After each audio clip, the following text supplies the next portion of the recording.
Hello and welcome to Hibs Talk. I'm your host as always, Gav. Joining me today is Dave. All right. Papa Stu. All right, guys. And Stuart. All right. Guys, how's getting on? Good, man. You? Yeah, not too good. bad. How was your weekend, Dave? Decent, man. Yours? Yeah, Sunday was recovering. Drank way too much rum and really paid the consequences for it on the Sunday. And a wee bit today, if I'm honest. It's a bit ridiculous, the 2-day hangover. But yeah, what were you selling? I know you drank a lot as well. Did you recover? Oh, mate, I was absolutely hanging. And then I sounded a wee bit, you can see, because we were singing and that as well. Voice was a wee bit hoarse, but apart from that, no, it was good. It was good to see everybody in that. And then Yeah. Craig enjoyed his cell and was happy with his presence and that. So Yeah, Craig, who was on last week's show, it's his birthday today, but there was a surprise garden party for him on Saturday, so a few of us there for that, and like I say, paying for it yesterday. But happy birthday to Craig from all of us, of course. Papa Stu, how was your weekend? It was not too bad. Quite quiet. I just seen the videos and the photographs of you guys in the garden and yourself. Made my day. So it was good, and happy birthday to Craig as well. Good day out of the fort yesterday? Say it again? A good day out of the fort yesterday, Glasgow Fort. It was okay. It was, well, you've seen the rain, so we came back, and I came back to Livingston, and the rain started. It was get camped in the house yesterday. No, the flash flooded, but Yeah. So nothing to write him. Nothing. Wasn't doing much, so I wasn't hanging, Dave. Stuart, how was your weekend? It was bloody awful. Thanks for asking, Gav. I made the grievous error of going to my local bar and watching England absolutely hump the Ukraine, surrounded by probably about 70-odd England fans who were all going nuts. Apparently something's getting delivered to somewhere. There's something about German bombers. There's something else. They're a shout of puddle drinkers, honestly. I can't wait for the Danes to put them in their place on Wednesday. I'm just praying. Or will it make it sweeter when Italy absolutely annihilate them in the final? I don't know, but please, come on, football gods. We don't ask a lot as Hibs fans. I'm willing to combine some of never get it. Yeah, exactly. So I want to be listening to now. I'd rather them get beat to Denmark. I couldn't get that in the final. That would do me in. It'll ruin the day to watch the final if they're there. Does anyone know how much it is to buy somewhere in Japan? I'm quite happy to leave the country and no return. I can join in the Hibs talk from there. Be awesome. just move back up the road, mate. It's fine. That'll be fine. I can do that. Yeah. So obviously we're I'll be honest, it's one of my favourite podcasts to do. We're going to be having a chat about the squad. We kind of do this every sort of summer, chatting about where the squad's at, what it needs, who maybe needs to go, and things like that. We've had to kind of adjust some of our notes today because there's been some changes which we're kind of talk about. I'd kind of had down in my notes about Jackson Irvine now being a free agent and would we see him back, but no, of course, I can go to the image here. He has signed for that team. I can't remember their names. Anybody got it to hand? St. Pauli. Yeah. So fair play to him. But Dave, your reactions to him not coming back? Well, he's half decent when he kind of wants to be, isn't he? But too many games where he just didn't have an impact, and so I'm honestly not that arsed. If any of that 11 that Gobiaf and Johnson can, in my eyes, go. I didn't mean that in a petty way, but like, if we've got a squad of players that can't have the opportunities we had last season, if they can't deliver it, then they're replaceable. So we might want him to stay, you might think he's all right player and that, but at the end of the day, I'm not going to break my heart at him, and he obviously didn't want to stay either. So that's fine. I wish him all the best in that. Papa Stu, your reaction? A wee bit in the same lines as Dave. I'm not that fussed. He was a good player for us. If he wanted to stay, he would have. But I was thinking about before coming on the show. I was thinking that maybe he was just a stopgap for Scott Allen for being injured. No, for not being well. So I think that he maybe wasn't in the plans for this season anyway. Yeah, Possibly. aye. Stuart. There was clearly an offer on the table for him. We would have wanted him to be part of it. I stand by what I've said on a previous podcast. I think give Jackson Irvine a full pre-season, then he probably would be one of the better players in the midfield in the SPL out with the old firm. So it's a bit of a shame to see him go. However, from the performances he put in from January for us, I don't know if it was quite worth the money that was kind of being bandied about for him. And obviously, we don't know what deal he's just signed for there. He goes with well wishes and things like that, but I don't think there's going to be too many broken-hearted Hibs out there today. Yeah. On the sort of finances, Callum, who's done a bit of work on it, he sort of says that he's looked into it. The total wage bill for Hibs is roughly about 3.3 million a year. Their total wage budget is 7.4 million, so more than double. So they've obviously got a bit more cash to go about. Obviously a bigger offer for him. Best of luck to him. Like I say, potentially sort of stopgap and help deliver third at the end of the day. Maybe didn't deliver something else that he should have, but I'm sure we could get into that a bit more on another time. But on a more positive news, Hibs have signed Jake Doyle-Hayes. So Jack Ross has made his second summer signing, adding talented 22-year-old midfielder Jake Doyle-Hayes to the squad on a 2-year deal. He's won one cap for the Republic of Ireland under 21s and made 30 appearances for St Mirren last season in all competitions. He scored his first goal against Livingston in a 1-0 victory. And he said, after speaking to the manager, I was delighted to get this opportunity. I'm sure you guys are ready to talk about him, but I do have a bit prepared here. I spoke to Mark earlier on today from Misery Hunters, the St Mirren podcast, to give us a bit of insight about what we can expect from him. So here is Mark. So joining me now from the Part-Time Fan blog and also from the St Mirren podcast, Misery Hunters, is Mark. Mark, how are you getting on? Yeah, not too bad at all. Thanks for getting me on. No problem. Thanks for coming on. So we're going to have a quick chat today, obviously, about Hibs' new signing. So what can you tell us about Jake? What kind of midfielder is he? I think if you take the first 2 or 3 months after we signed him, you'd be getting, certainly in most of our opinions, one of the most promising midfielders in the league. He started really, really well, really classy. Midfielder, added just a bit of composure on the ball that I don't think we necessarily had as we tried to transition into more of a possession-based team. You're holding on to the ball for a bit longer. He fitted right into that and was a key part in our turning form. But that did fade away a bit over the course of the season. He had a couple of injuries which he rushed back from, and he wasn't quite the same player towards the end. But in theory, he's a properly exciting and technically really solid midfield player.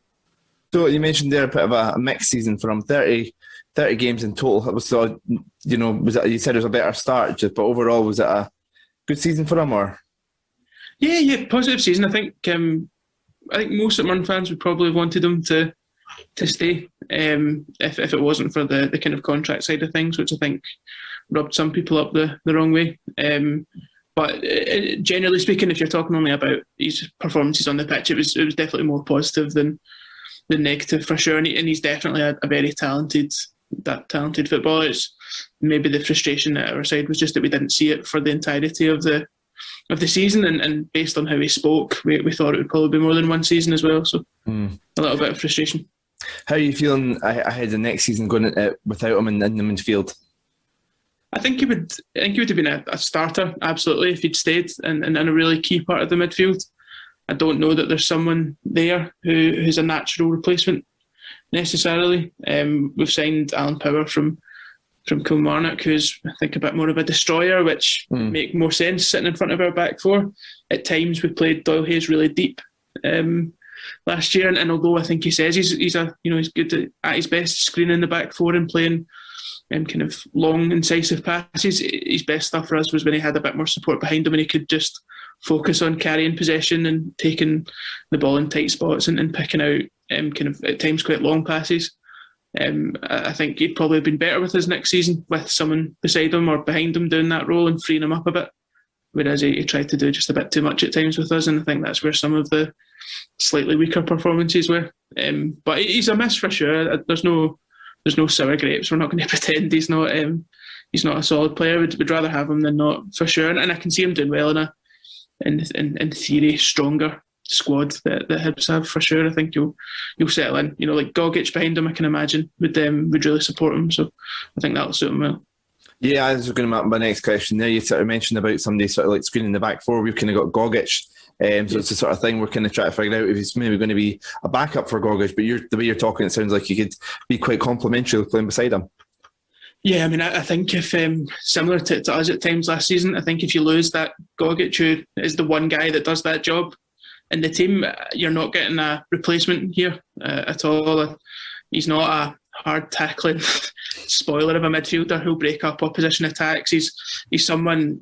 I hesitate to make this comparison, right? But see the difference with Scotland playing against England when they had Gilmour to take the ball off the back four, literally at any point when he's covered or not, and just a bit of calmness. That was much more Doyle-Hayes' game with us than what Gogic does, which is kind of run through a brick wall and all that side of things. I wouldn't put him in that category. So I think he maybe missells himself when he says that he's a kind of screening midfielder and playing that slightly deeper role. I think you'll get much more out of him if you play him alongside someone that does the kind of gutsy stuff.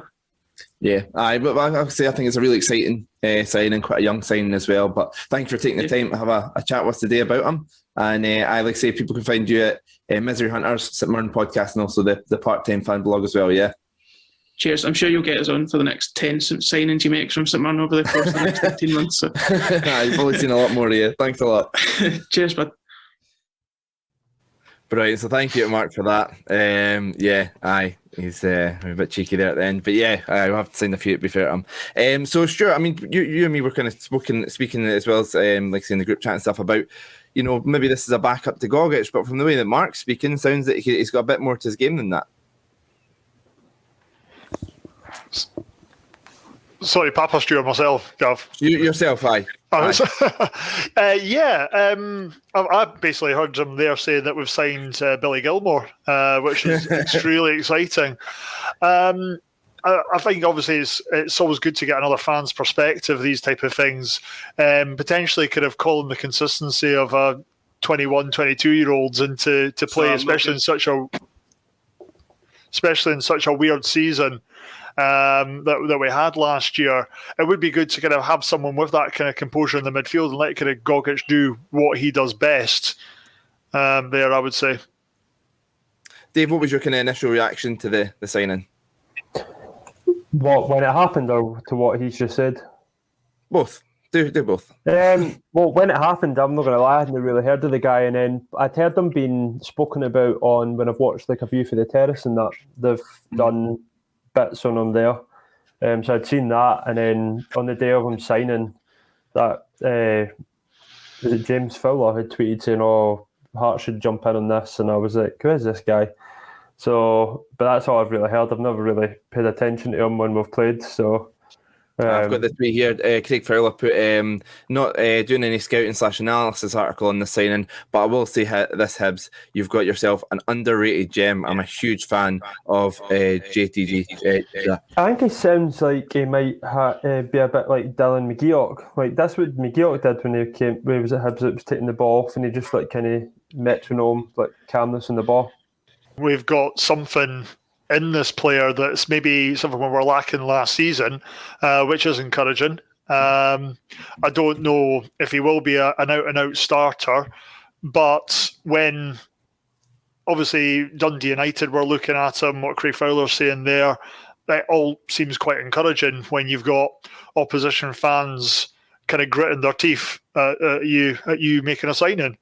But I'm a bit like Dave, it wasn't necessarily a name I knew straight away when we were linked, but it all seemed to move very quickly, which I suppose is a benefit. All football fans love a rumour about their team, whether it's good or bad, players coming in or out.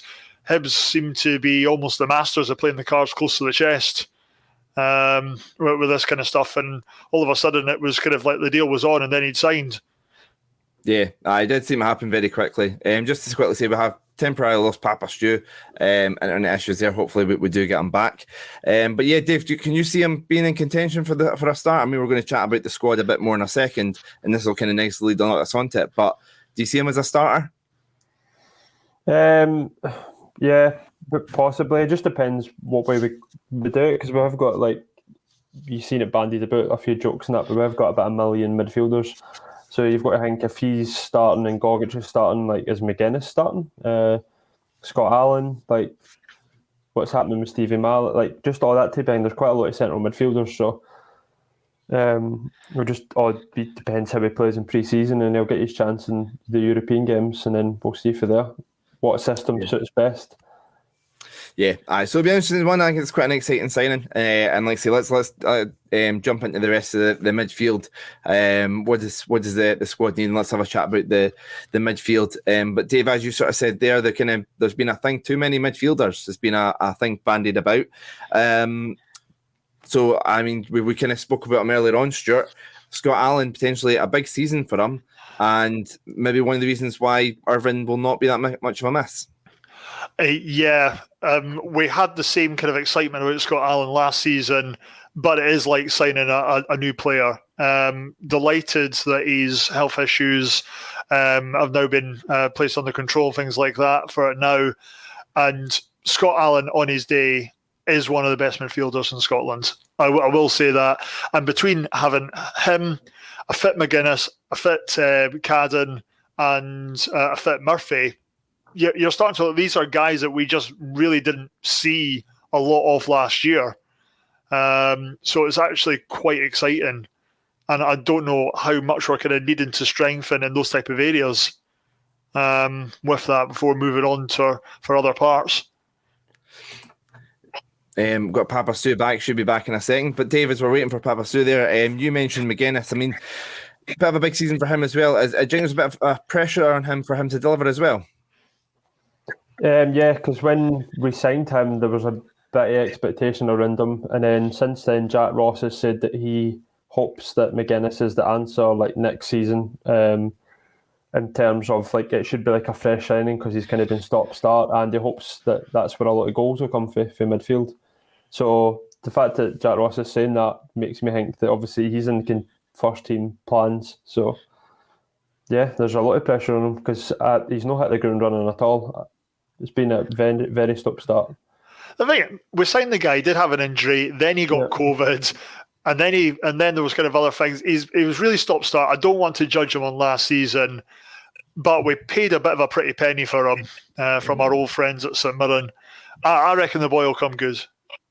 I hope so. I think so too. I think that, the fact that I know it's just a number, but the fact they gave him number 7 jersey as well, I think was kind of an indication that they've got high hopes for him. And it's obviously been a bit more start-stop than been hoped, but hopefully it gets started this year. Hopefully Papa Stu's internet is up and running. We're able to kind of get his thoughts on things. So, Papa, what was your thoughts on the balance in the midfield this season, and how do you feel looking at the balance in the midfield going into this season, looking at the players we've got? Well, first of all, I thought that... Can you hear me, yeah? I can hear you now, yeah. I think what happened was Paddy, my golden retriever, I think he knocked out the Wi-Fi. he took a zoomer earlier on, and I was wondering what was wrong, and I went and checked all the boxes, and one was knocked out. So I'm giving him the blame. Your comments aren't that bad. Come on. He's watching it and he's gone, okay, get him off. So anyway, I kind of thought Malin wouldn't have came back. I didn't think he'd have came back because something's happened. He's out the plans, and for being an ex-St Mirren guy playing under Jack Ross is weird. Something's happened, broke down between the pair. So we didn't really miss him. I'm liking what I've seen so far of Doyle-Hayes, is it? Hey, Doyle's. I'm like, I don't know. I just like the look of the laddie. He looks athletic. I've seen him. I don't know if you've seen the actual piece on him doing his medical, and he looks very fit. Box to box player, and I seen that goal that Scott Allen put through who scored it now? The one that was on. Daniel Mackay scored the goal. The new winger from Inverness. The wee flick that put through to Allen, it was just a nice wee flick. So he's good on the ball, and I think a guy there from St Mirren podcast is maybe right in what he says. I think that Doyle's maybe no saying what he's so good at. I think is an attacking midfielder. He's maybe not really.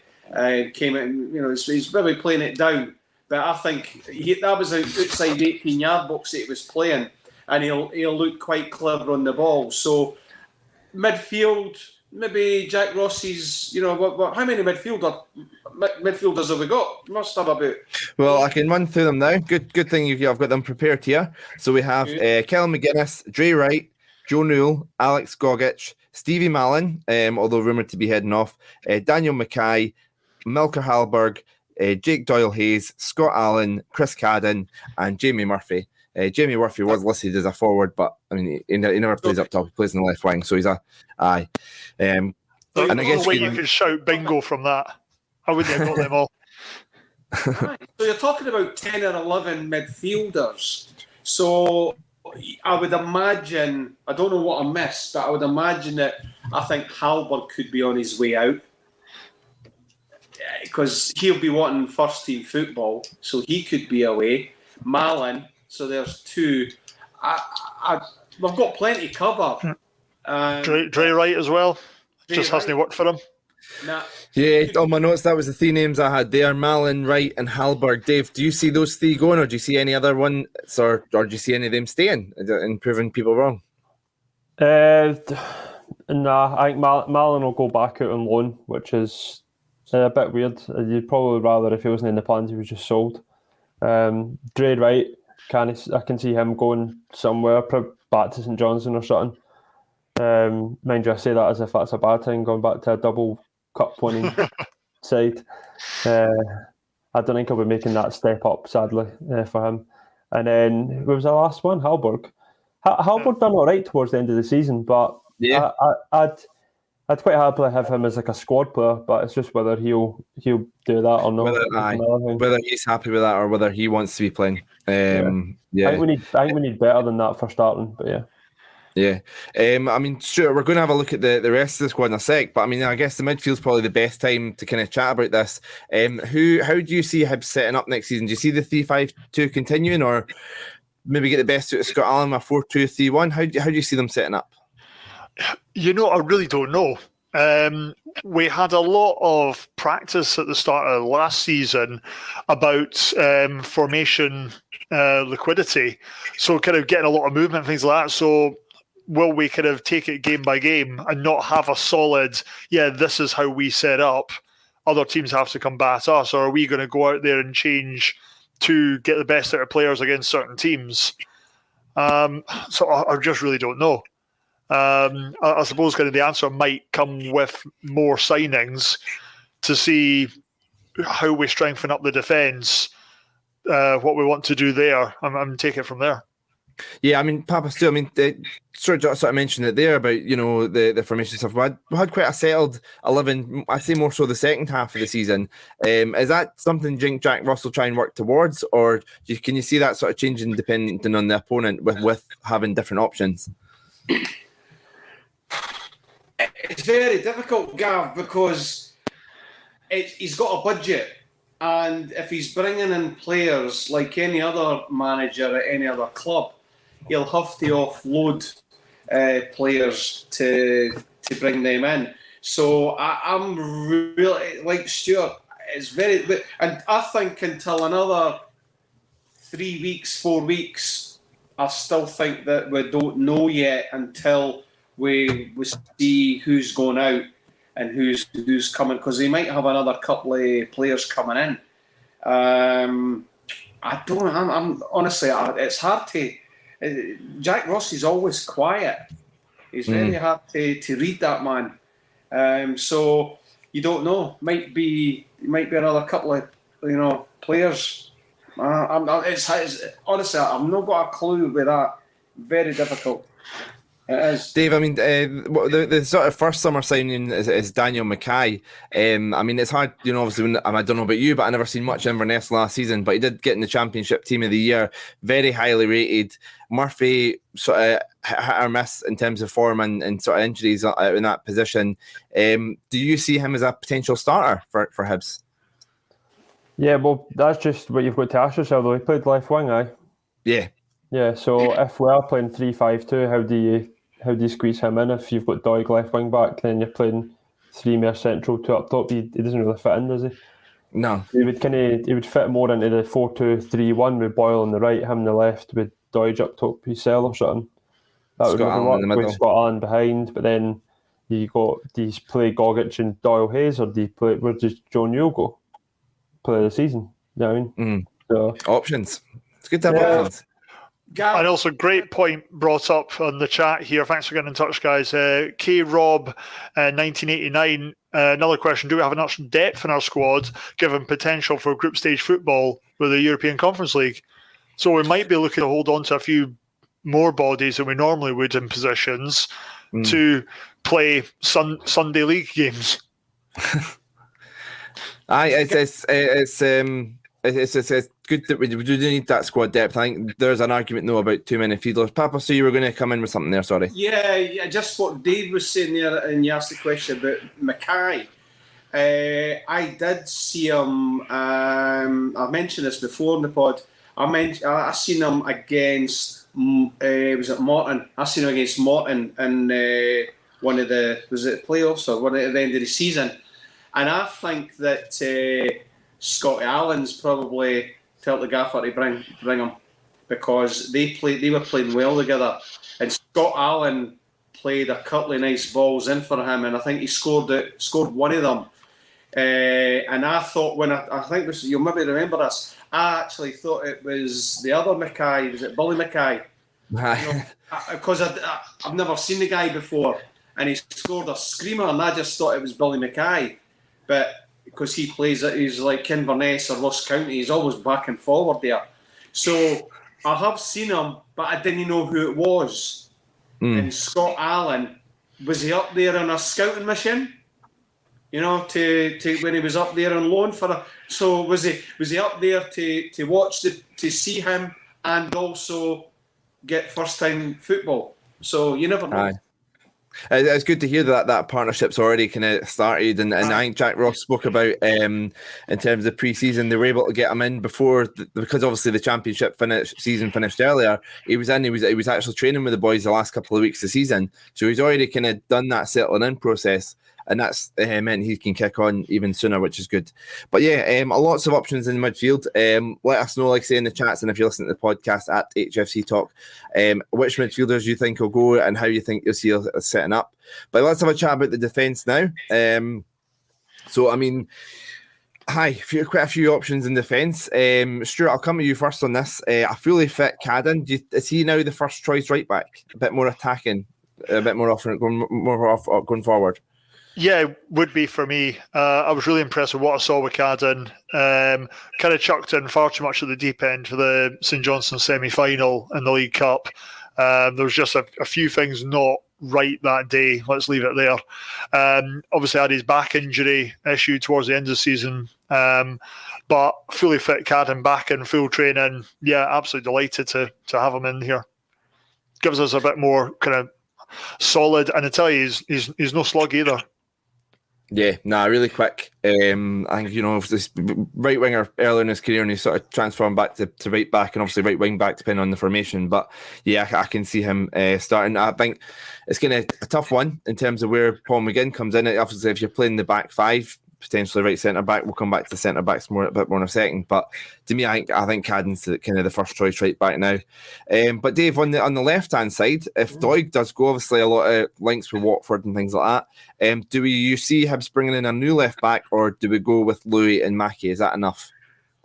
No, I think we'd bring in someone else. Mackie's obviously had his chance, then got shipped out to Dundee, then came back, and I thought he'd done quite well, but then Doig coming through just kind of shoved him back.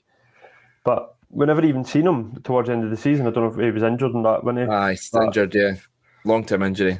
Yeah, so he's not had the best run yet either. But I think we would need to bring in another one. If I'm being honest. Yeah. I mean, Pablo, as nice it is to kind of hope that Mackie does have a proper future at Hibs, and I mean the fact that Hibs are keeping him around is quite promising. But I mean, if somebody's had that injury troubles, if Doig was to go, we couldn't rely on just Louis there. We would need somebody else, wouldn't we? What age is he now, Mackie? I'll look that up while you give your thoughts on him. Well, see, the difference is, guys, about Doig and Mackie.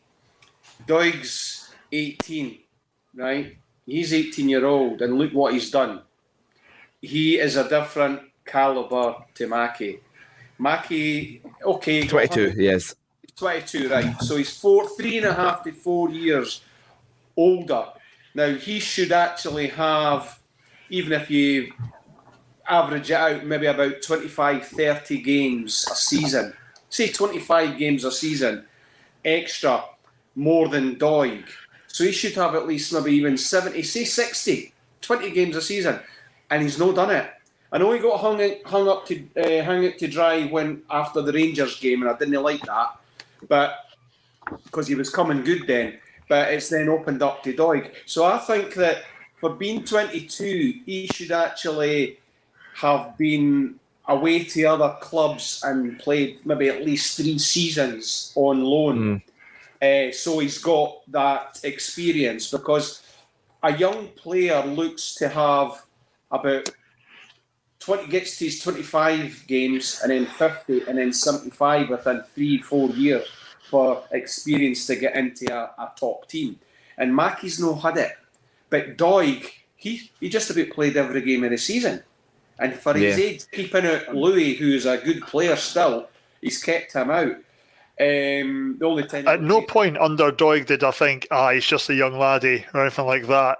He was head and shoulders. His maturity on the pitch was brilliant.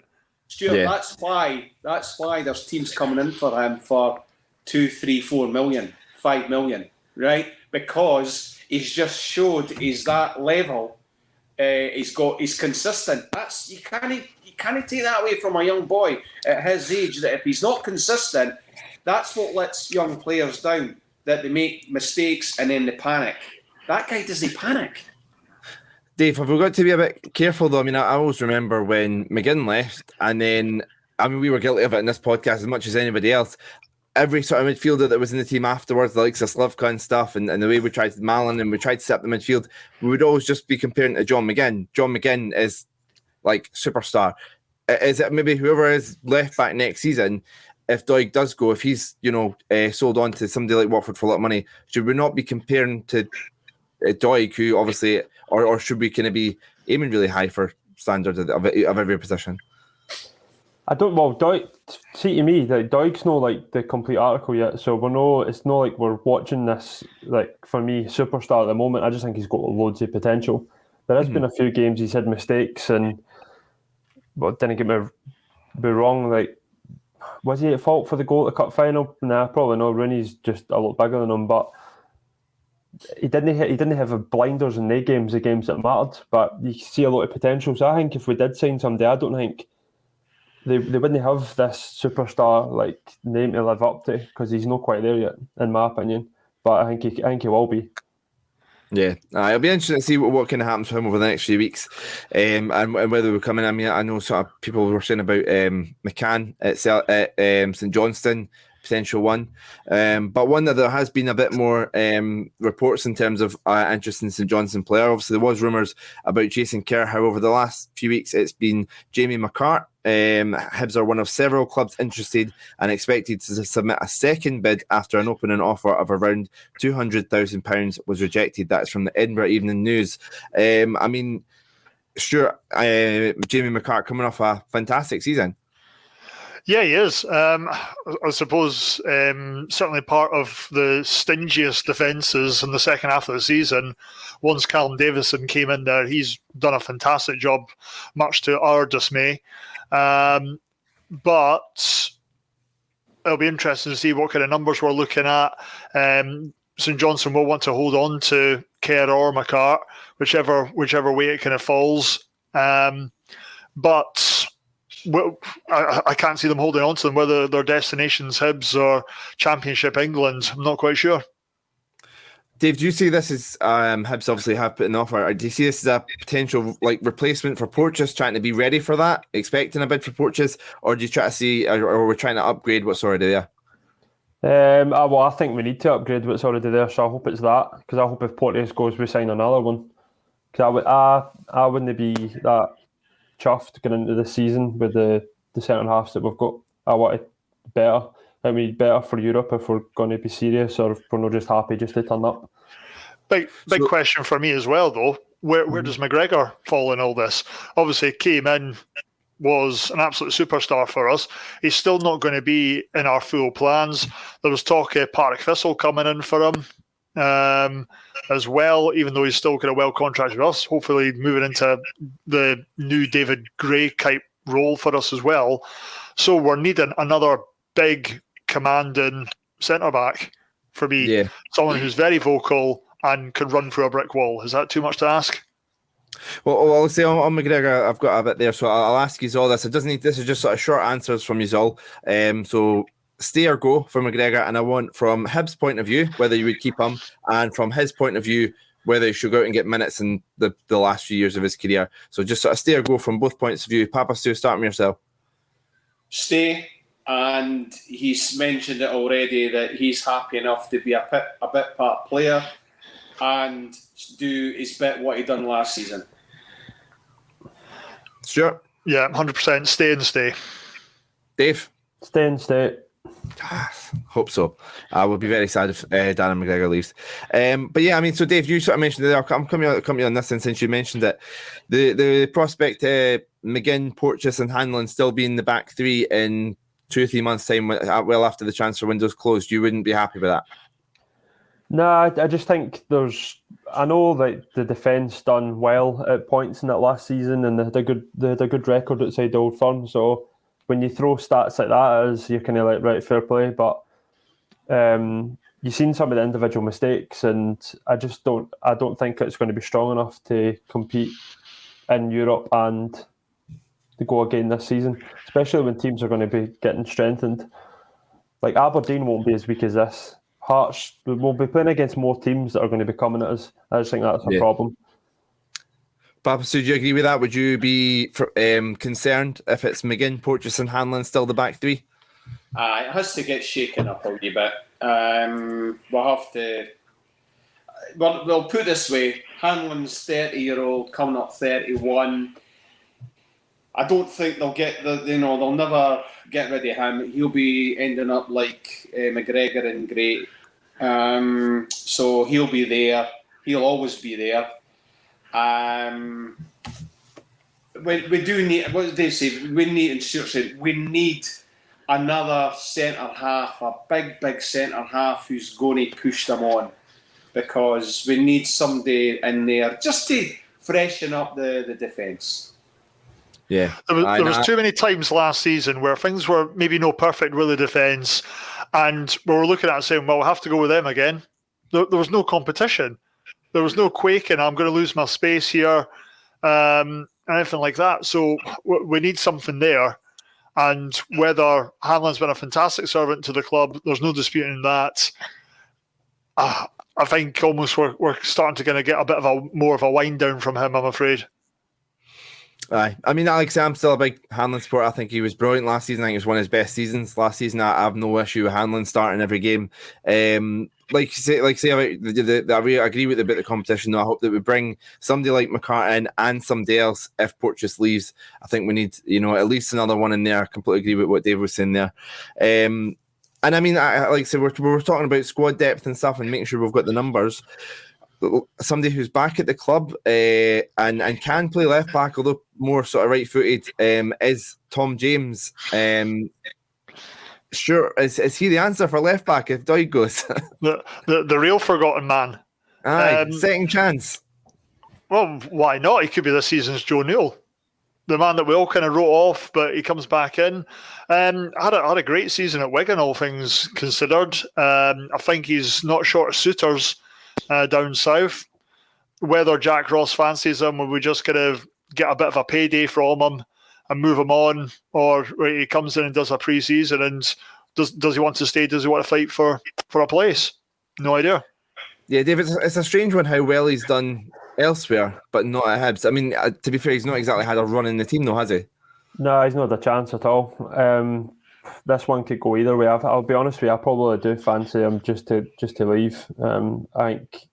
Yeah. I don't know why I think this, but I just think that's what he'll probably want, because he didn't have the best time up here, and he's obviously done well down south at the clubs he's been at. So I think that's probably what he'll do. Daniel Mackay given the number 17 jersey, which was his jersey. So maybe that is a sign of things to come.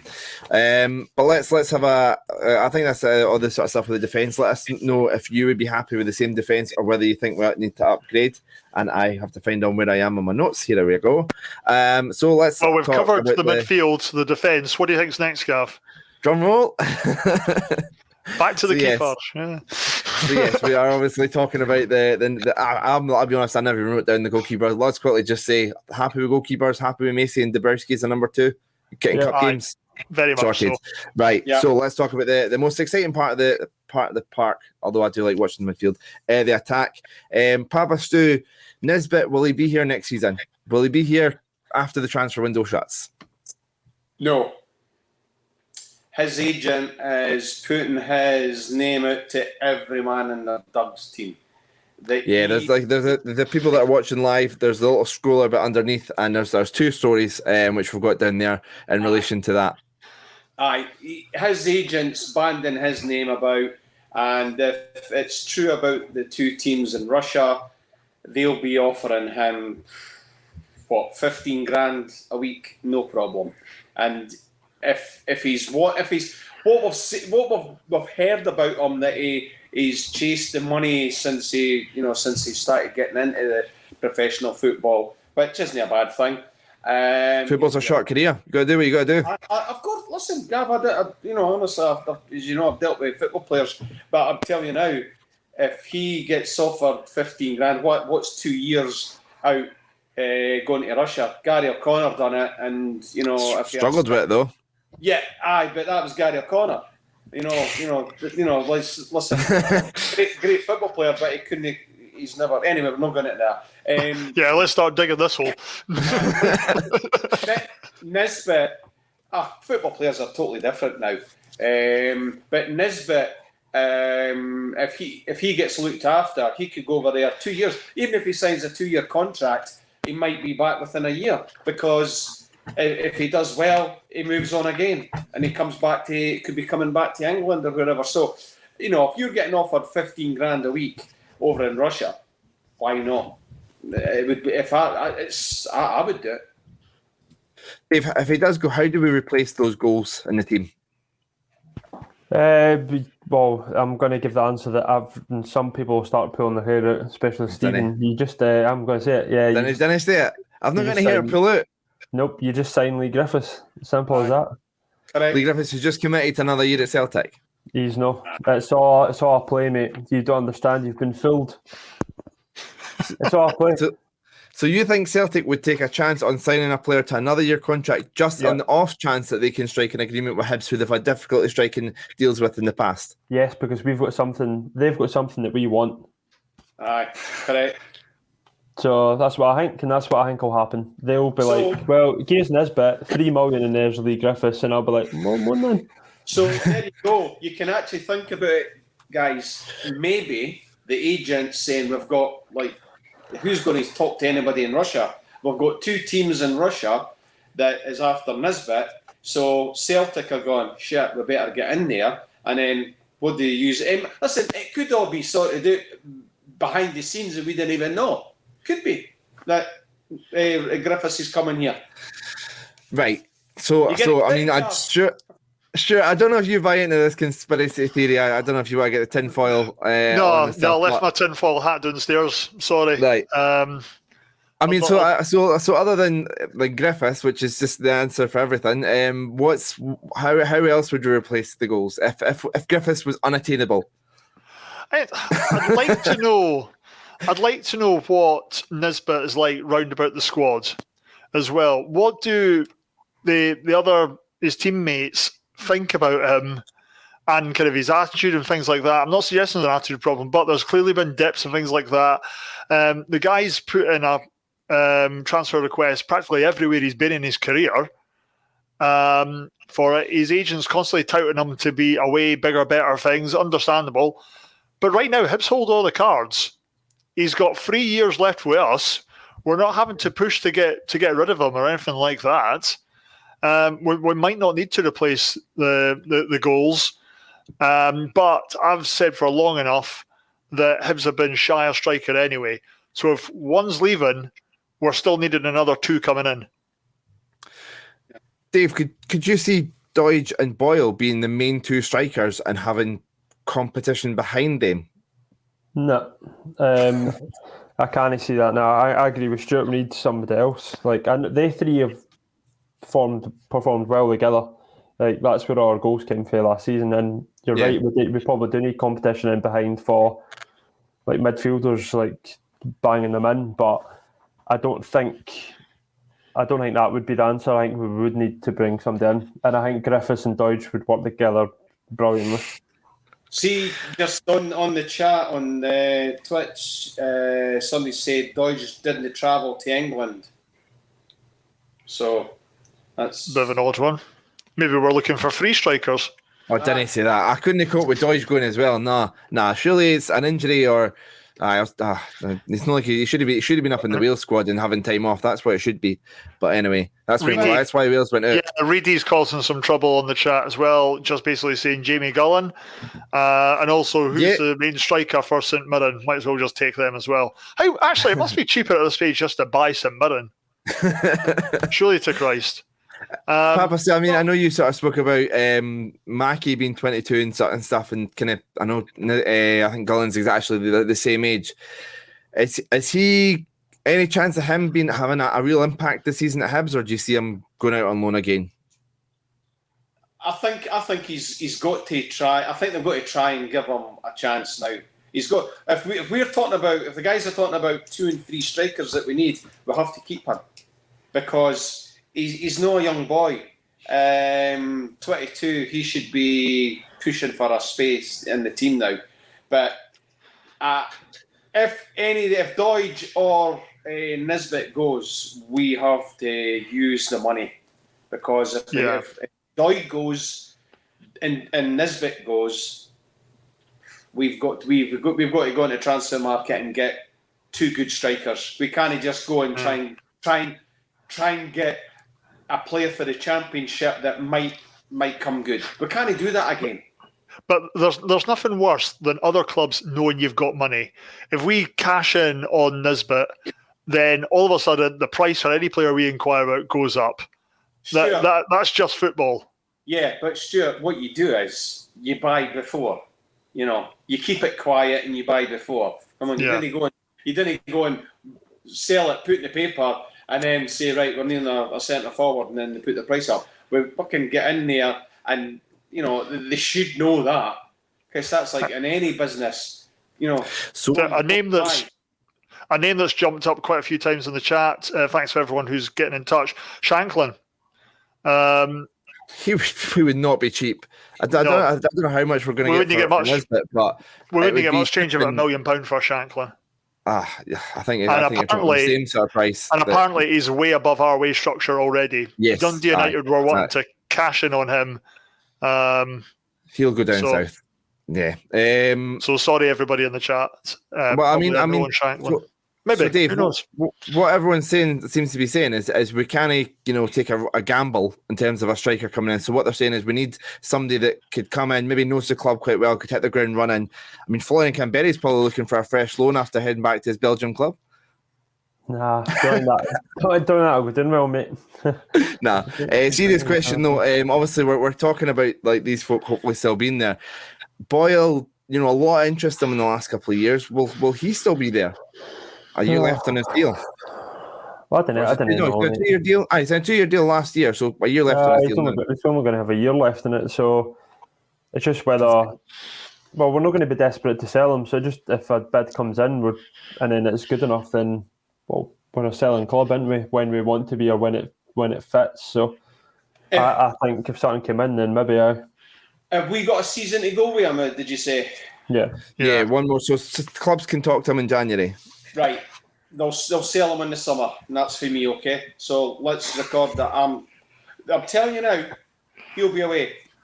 So, kids, you're buying your new Hibs shirt. Don't get any names on the back. No one's going to be here.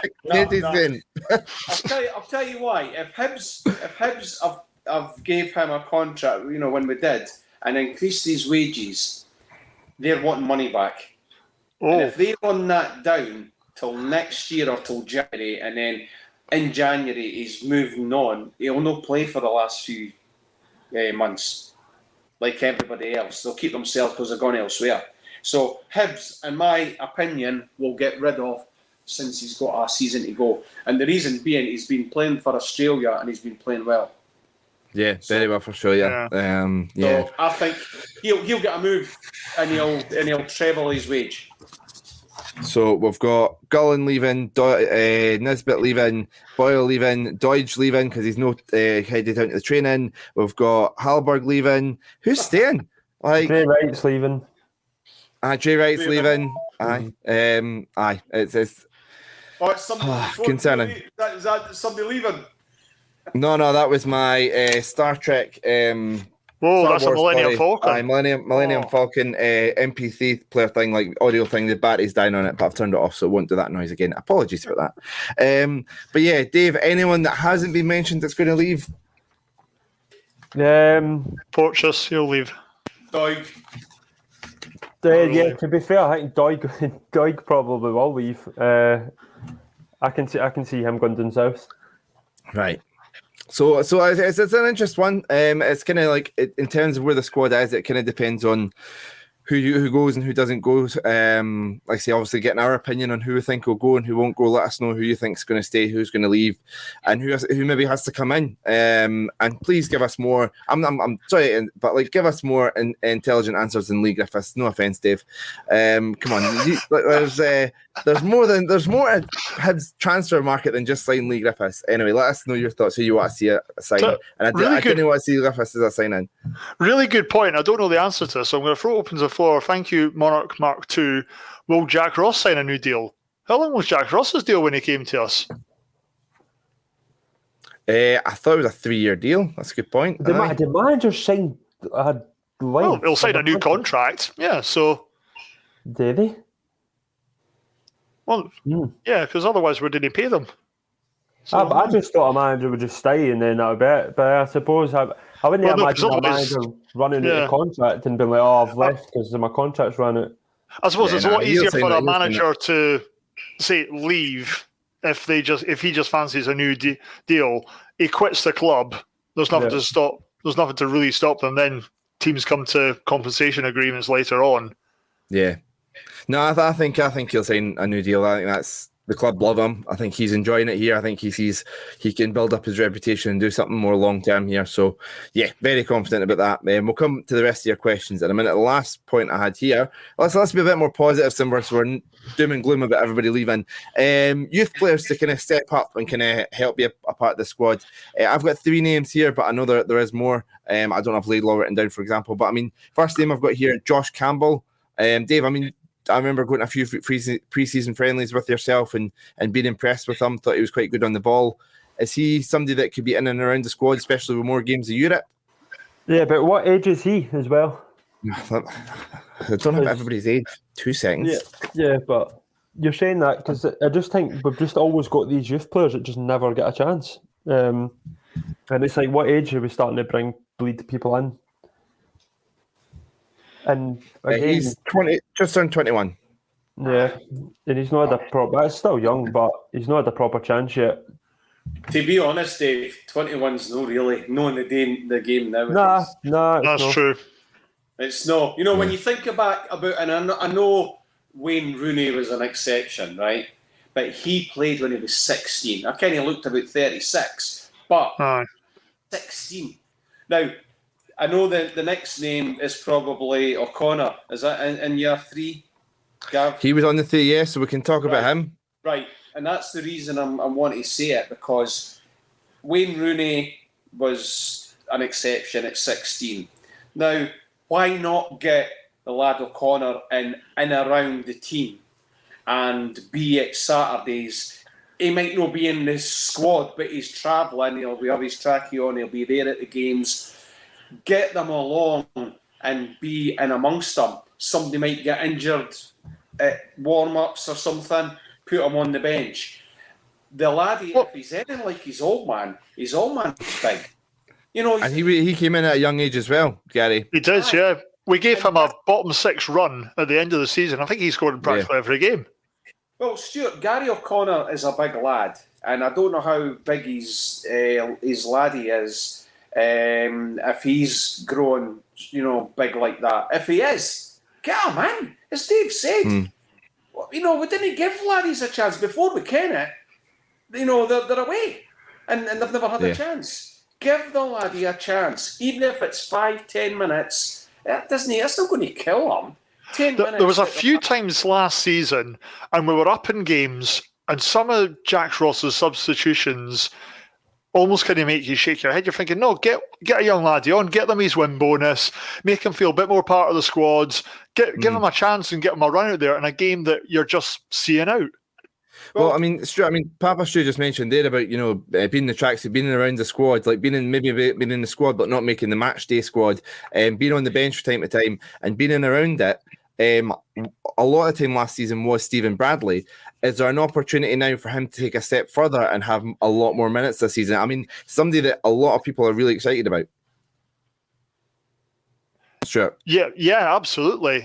From what I saw Bradley briefly last year, I was very impressed. Why not give him a chance? And there was a few times we were watching games and like stream-alongs, things like that. We were all saying it. So, again, is it another one to add to the midfield problem? But I'd much rather see a young laddie coming in than just kind of filling a slot for sake's purposes.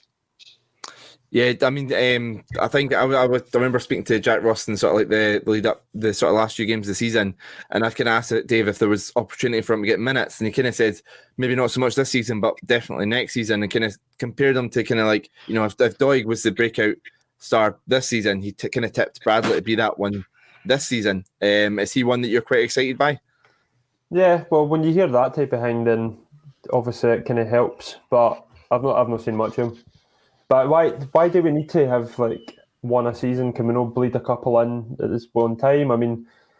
Look at that, the golden kind of age when we had under Mowbray and that, and there's like loads of them all coming through at once, and it's like you kind of want to be that type of club, and fans enjoy it as well when like their owner coming through.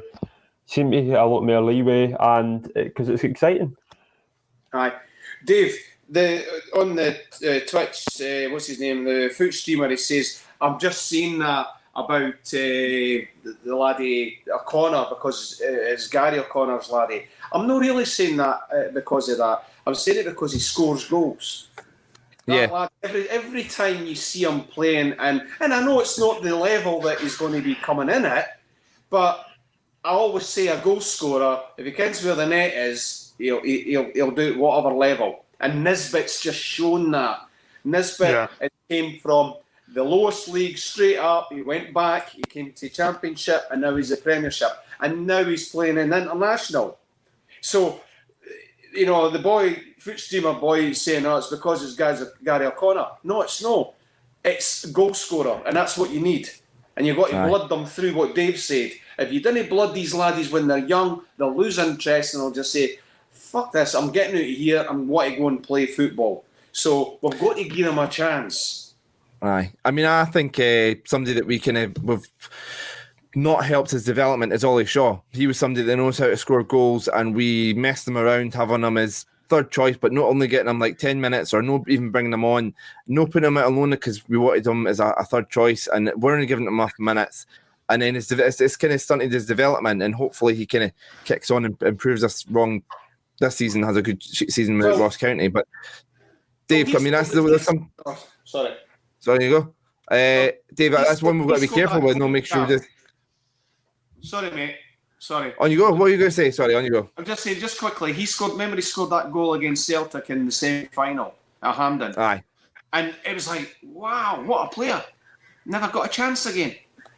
Sorry. Just start with. No, it's fine. It's fine. I mean, Dave, it's one we've kind of got to be careful with youngsters. Make sure, I'm sure it's something they're learning from. Still making mistakes, like we said, but there has to be kind of like, right, how do we get the best out of these young players? Yeah, there's loads of examples. Alex Harris, Ennis Murray, Fraser Murray, Josh Campbell, Mackey, Stanton. How many young folk are coming through and we're like, they wait until they're like kind of like low like 20s and you're like, right, you're probably not going to be good enough, and then it's like they just kind of just go into football wilderness, and it's like I don't know what to see that. It's the only one that's really done anything of late has been Porteous, and then obviously Doig now, but you want to see youngsters coming through, and I know what that foot streamer's saying. It's like you probably have an unconscious bias towards wanting O'Connor to do well because it's Gary O'Connor's son. So you kind of feel like there's that kind of wee success story.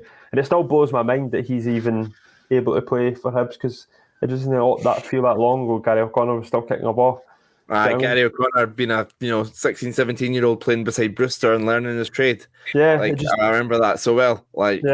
So it's kind of made me feel very old. The fact that that's happening. We'll all be Papa soon. I'll be Papa Dave, and you'll be Papa Gav. That's it. Well, what the hell are you going to call me then? No, I'm going to be here. I'll be in my box. well done. You've got a promotion. You're a grandpapa. But yeah, so I like to say, hopefully, some really exciting youngsters to come through and hopefully get some minutes. But yeah, so like I say, I know we've touched on some of them, but let's get your guys' questions. I'll kind of go through and see what we've got here. So we had a question here. Footstreamer saying, will McCart be discussed today? We did. We chatted about that. Matt is saying about make sure you subscribe because there's a lot of new content coming the way, the Friday show, which he's going to host, which we're really excited about. Kenny saying a lot of this will depend on who we sell. Yep, that's kind of like the point we're kind of making there. And we'll go through some of the comments here. Henry from St Johnston. I don't know what up top position. It's Tingy's son. Aye. Is that the one that went on loan to Aberdeen? That's what's his name? It's what's his name? Henry played for Colin Henry. Colin Henry, aye. He's bloody. I didn't rate him, but that's my opinion.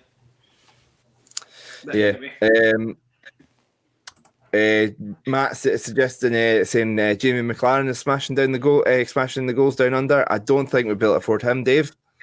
Nah, you can just stay where he is. It's fine. Didn't fancy him back. Charlie Banks saying Owen Doyle, anyone knows the club and scored a few goals this season. Stuart, he's had quite a few good seasons down south, hasn't he? He really has, yeah. A player who I never thought we should have got rid of when we did, because I think we very much showed him the door, and we kind of lost out on that one massively. So, but now I'm afraid he's probably no coming back.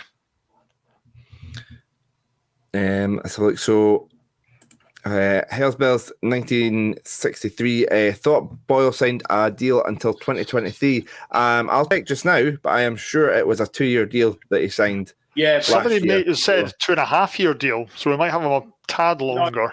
He's got a release clause.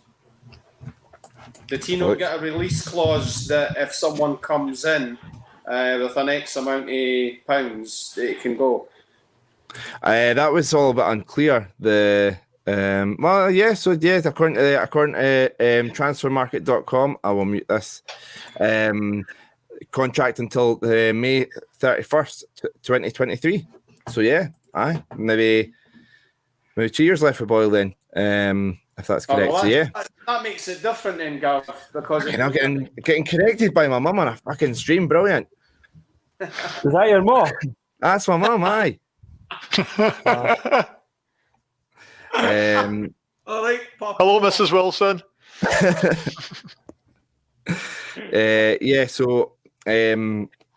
As the comment you were sort of saying about there, about saying this just because it's Gary's son, Laidlaw was just as good and should get an equal chance. I mean, Dave Laidlaw, another exciting youngster that, it'll be interesting whether he's in or around the squad or put out on loan. Yeah, and Jake, this is where the fact that under 21s football is no a thing is. Do you think that affects things? Massively so. I think so as well. You're not getting these guys playing on a regular basis against equal opposition. You're not able to bring guys back from injury. They're almost kind of thrown back into the deep end. Yeah, massive miss of the game. Yeah, the fact that under 21s had a league and it was competitive. Like there was some competitive games. The development games for me are just, I don't know, Glorified kickabouts. Yeah, The worst thing that never done. It was the worst thing never done to get away the reserve league years ago.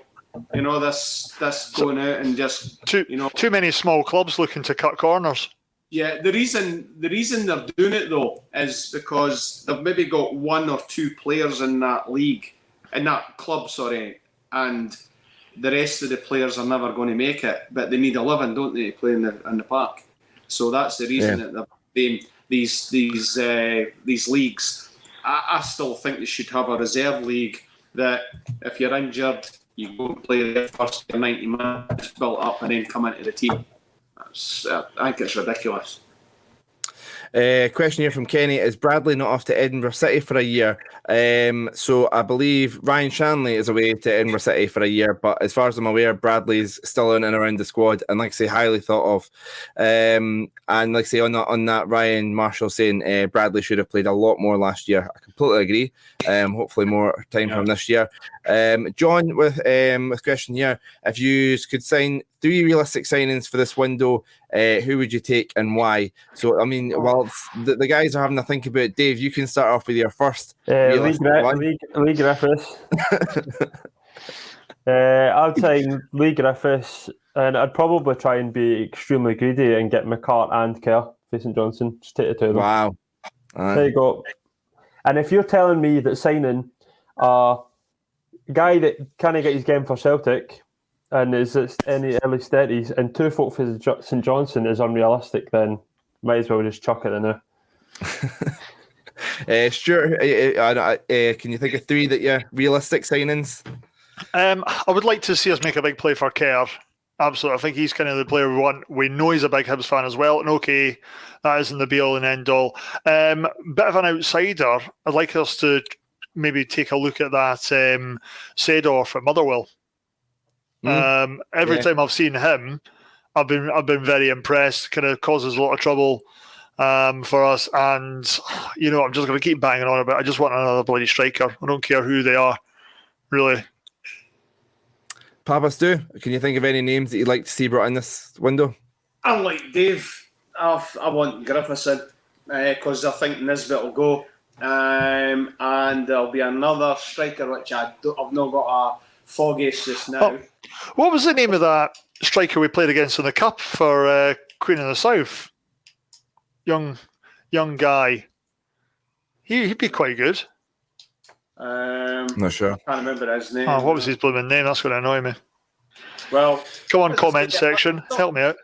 The main guy would be because you need goals, whatever you're doing, and I still think Nisbet will go. So Griffiths has to be a replacement, and I wouldn't mind him Nisbet to go the other way and him come this way. And as I say, another striker, and it'd have to be a left back if Doig's going. And I don't, as I say, you'd have to sort of take your time and have a wee look around the clubs, but a left back's, and I need a left back, no a right back playing a left back position, Gav. You know what I mean? I want a left pegger like Doig that he's got a sweet spot with his left boot. That's what I want. It can ping the ball in what Doig does. Inverted fullback, Stuart. It's the way forward. Nah, that's shite, man. You want a left pegger. Somebody like a way back years ago, like Kenny Sansom and all that, would ping that ball. That you can't beat a left pegger, and that's where Doig is. That's where he's coming in with his money because he is a top left back. I'm going to say I'm just being corrected. It's Shields was the name I was thinking of, but he's already gone to Motherwell apparently. Right. So. But thank you very much for Ide the Fun Streamer. I hope I'm totally mispronouncing that. Another question from them saying, did anyone watch the Matthew interview last week? Great watch. He speaks it well about our youngsters and giving them a pathway to the first team football. For anyone who hasn't seen it, that was with Not the Old Firm. Cracking interview. Ben does brilliant work. Really nice guy, Ben, as well. Met him a few times. But he had a great chat with Matthew. Check out if you've not. But yeah, like I say, I mean, that's one of the things that they kind of talk about if players do leave, they've already got like 5 names lined up to replace. So if Doig does go, they've got like 5 names lined up to sign replacements. And it's kind of just sort of like about, and they'll all sort of go through processes of being prepared to, how much they'll need to spend, how much, and all that sort of stuff. So that's good that these sort of things are in place. Whether they come to fruition or not is kind of the more difficult bit. See, a quick question there, right? So see within those 5 names that you're saying that they've got replacements for, are we including younger guys taking a step up to replace them in those 5 names, or are we just always signing rather than promoting? That's a good question. We'll need to get Matthew on the podcast and ask him ourselves. Just ask him that. That's the only thing I'd want to ask him. I'd only be 2 minutes at the start. 2 seconds, I'll go get my phone. My mum saying, you're welcome. Hi, everyone, for getting it corrected. Yes, so Boyle's not going anywhere. That's at least one we can not worry about. Talking about that earlier on, Kenny saying, bring back the reserves leagues, and should we have a Colts team in the Lowland League? I am not for Colts teams, but maybe it's going to be, Stuart, would it be better than what we've got at the moment? Yeah, as an option there, but I was very much anti-Colts team anytime Rangers and Celtic have tried to do it. They obviously tried to pony on the back of Hearts getting back into the top flight by chucking in Colts teams and things like that as part of restructuring. It's a bit of a dangerous thing to get involved, I'm afraid. Yeah, aye. And K-Rob saying, shouldn't be selling to the Old Firm. Makes no sense to make them better. Would rather Nisbet went outside if Scotland if he were to leave. Dave, how would you feel if he went to Celtic? It would. See, to be fair, and this is going to sound harsh, right? Because he was a top goal scorer last season, right? Yeah. I don't care when Nisbet goes. I just think. I think he's good, but I think he's replaceable. And how would you feel if he went to Rangers? Fuming, Absolutely love it. Anybody calling on that royal blue can get it back. But I think they're both sniffing around. So big evil clubs and 2 Russian clubs. I think that's fantastic. Yeah, let's get a bidding war going. Yeah, that's what I was going to say. Get the bidding war. Take the best deal you can get, and if he ends up across in Glasgow, then fair enough. But we get Griffiths as part of the deal, or no deal. If he goes to Celtic, Griffiths has to come back this way. End of. If he doesn't, you didn't sell him. Who do we want from Rangers as part of the Nisbet deal? Nobody. They like the man. Greg Stewart. He's left. He's a free agent. Is he? Right. I'd take him. I'd take him as a free agent. Don't know, I can see him going to somebody like Dundee. Back to Dundee. Just say, we want 4 million in Patterson. And when they tell us to fuck off, they say, well, we try. Matt asking if Dave's a closet Rangers fan. No, is Matty wanting to host this thing on Friday or what? Matty's going to be very lonely at this rate. Monarch Mark 2. Where do you think Hearts will finish? Personally, I think they're going to get relegated again. Ha ha ha ha. I think they'll be very comfortable top 6 personally, unfortunately. Dave? Bottom 6, mate. I don't think Robbie Nielsen's the right man, but to be fair, I think he'll get sacked in October because the fans are on him. I don't think if they didn't have a good start to the season, then he's in a bit of bother. And who they got first game? Celtic. Yeah, Celtic.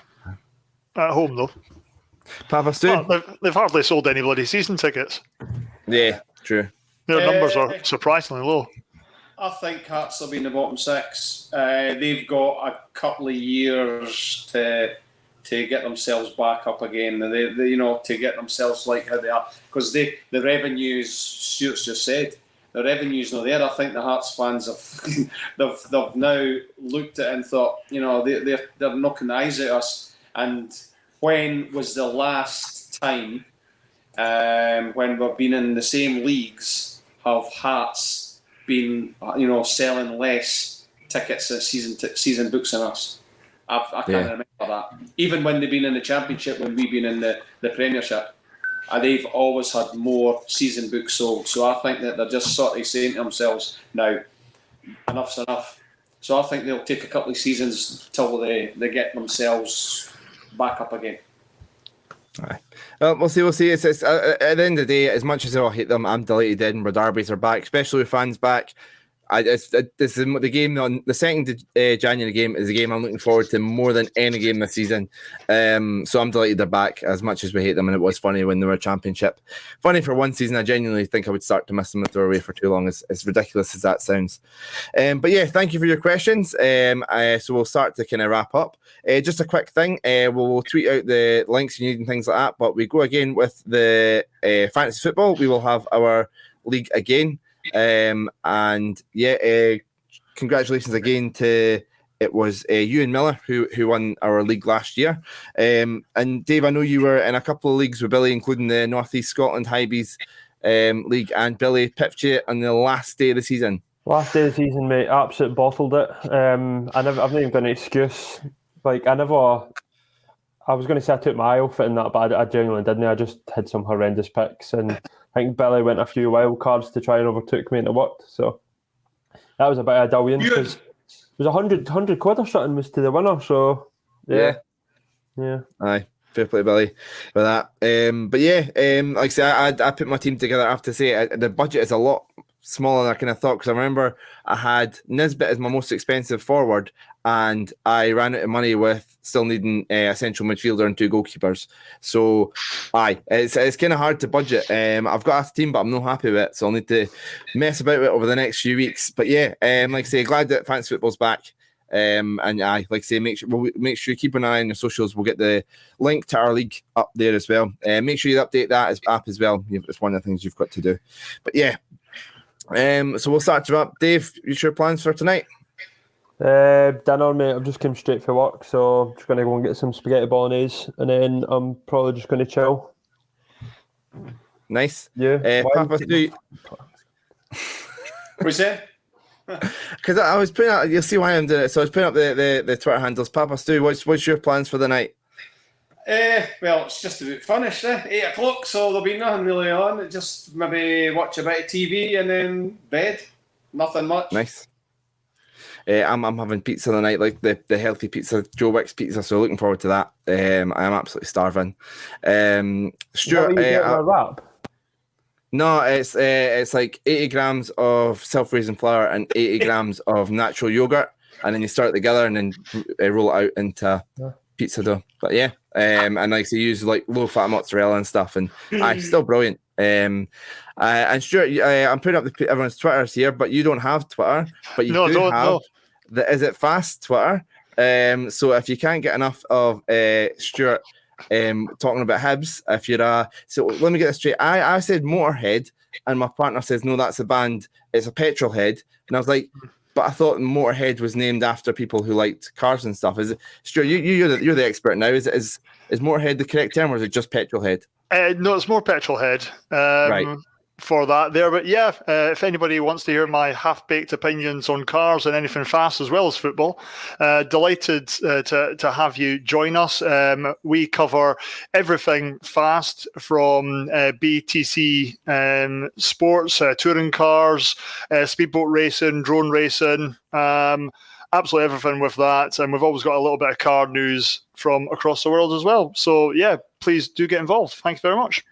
Speaking of cars news, I've got a wee clip to play here. So here's what you can. The great content. Sport days are terrible. The British Grand Prix at Silverstone is going to get all spectators. It's been listed as a test event. Potentially 140,000 people attending that Grand Prix. So that's good news. That is amazing. We might be biased, but Silverstone is a fantastic one on the race card. People from all over want to see. They want to win there as well. And there's already been people online moaning to say, 140,000 fans can go to Silverstone and see the F1, but I can't go to my kids' sports day. That's because kids' sports days are terrible. Have you actually been to one? Go to the F1 and actually enjoy yourself. So So yeah, check out Is It Fast? Some great content over there if you like cars. But yeah, Received a lot of love for that comment. Yeah. Could you not went into your other studio? I need to set one up for the cars as well, or just start like switching paintings around or something. Yeah. Yeah, but yeah, you can check out As It Fast as well. But yeah, thank you everyone who's sort of been in the live stream. Thank you for listening as a podcast after. We will be back next Monday. We'll be kind of briefly looking ahead to the Arsenal game. But next Monday is a quiz night, so we're going to be doing a big quiz night. They were kind of going to fall on like next week, and like I say, probably more. International breaks when there's less Hibs to talk about. We're going to be doing quiz nights then as well. Callum, the defending champion, the Hibs Talk champion after winning the previous quiz, so he'll be defending his belt. So yes, make sure you join us next Monday for the quiz night, and make sure you follow us at the Cheap Seat Talk. Subscribe wherever you get your posts, all that stuff. But guys, thank you very much for tonight. Thank you, Gav. Cheers, man. Thanks again.